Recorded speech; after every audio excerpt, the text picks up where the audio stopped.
Canada's Prime Minister says he is ready to intensify trade talks with the U.S. after President Trump imposed new 50% tariffs on a range of Canadian goods.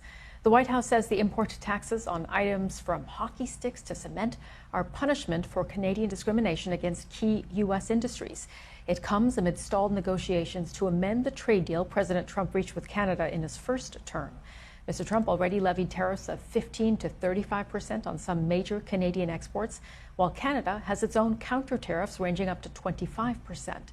President Trump had threatened to impose higher tariffs last week in retribution for that massive cloud of wildfire smoke that drifted over the U.S., which he claimed was caused by negligent forest management on Canada's part.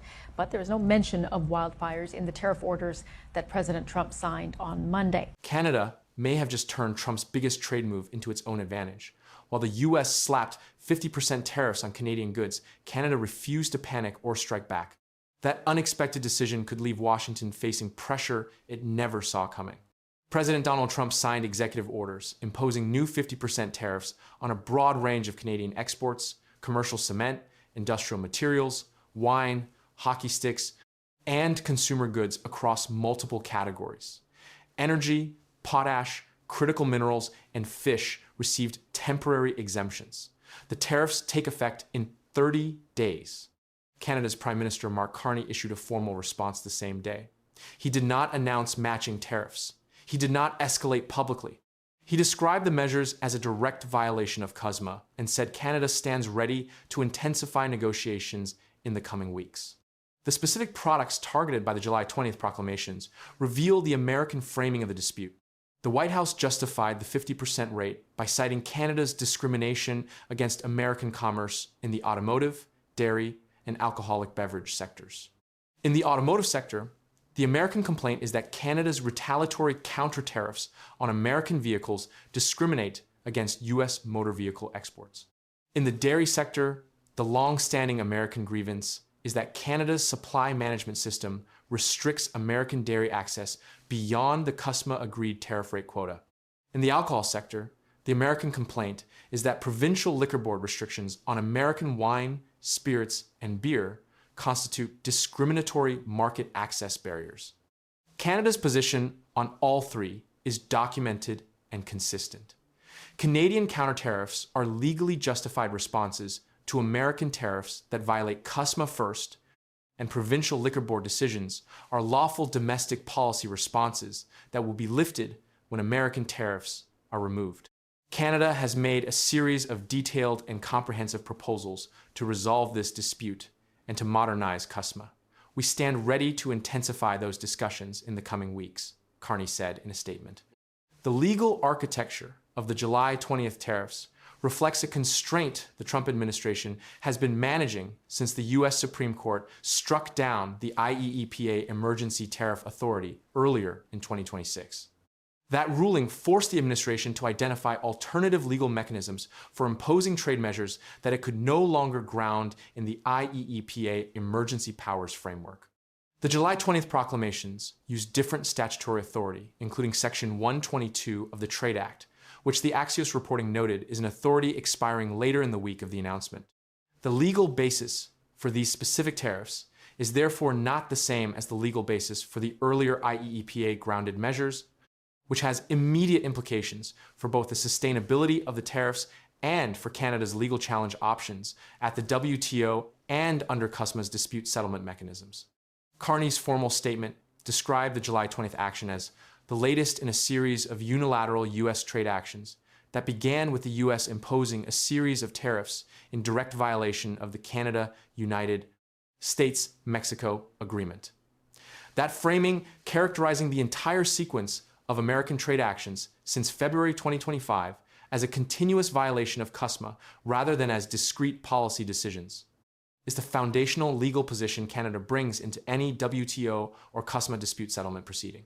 Canada challenged the original Section 232 steel and aluminum tariffs at the WTO and under CUSMA in 2025. The July 20th proclamations add new tariff measures to an existing WTO dispute track, rather than requiring Canada to initiate an entirely new legal proceeding. The Carney government has now signed more than 20 new economic and security partnerships since March, 2025, a number Carney specifically cited in his July 20th statement as evidence of Canada's commitment to free and fair trade with partners other than the United States. Those partnerships include the Canada-Germany Critical Minerals Agreement, the Keisai Lissams LNG deal with Germany's CEFI, the Canada-Japan Critical Minerals Stockpiling discussions, the Saudi Arabia Commercial Agreements, the Denmark Arctic Security Cooperation Agreement, the Australia Radar Deal, and the Korea, UK, and Italy Defense Industrial Partnerships. Each one represents a bilateral economic relationship that Canada has built or deepened, while the American trade dispute has been escalating.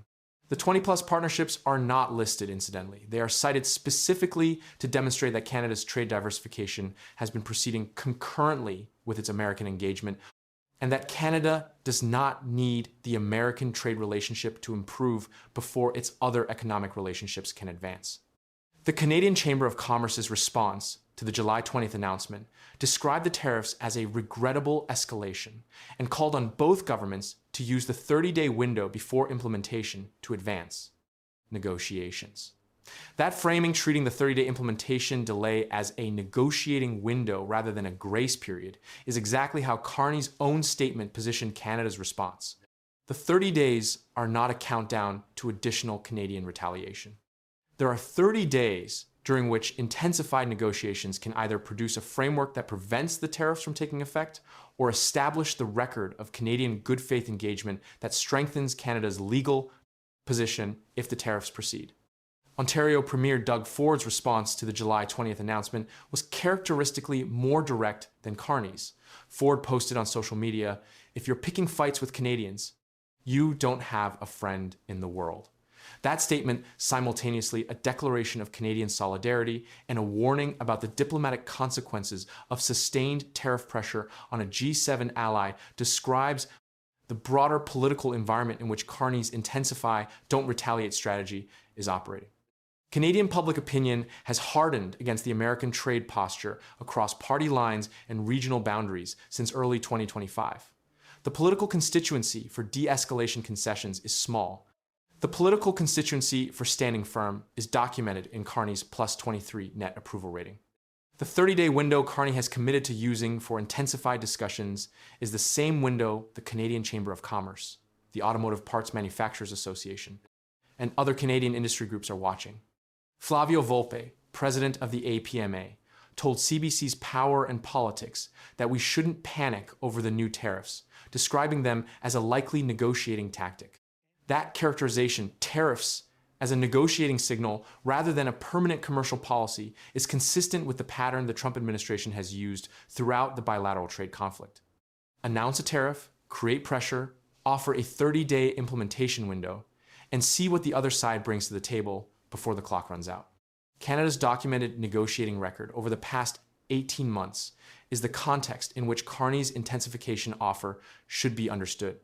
Canada has put detailed and comprehensive proposals on the table, covering automotive content, critical minerals, digital trade, agricultural access, and defense industrial cooperation.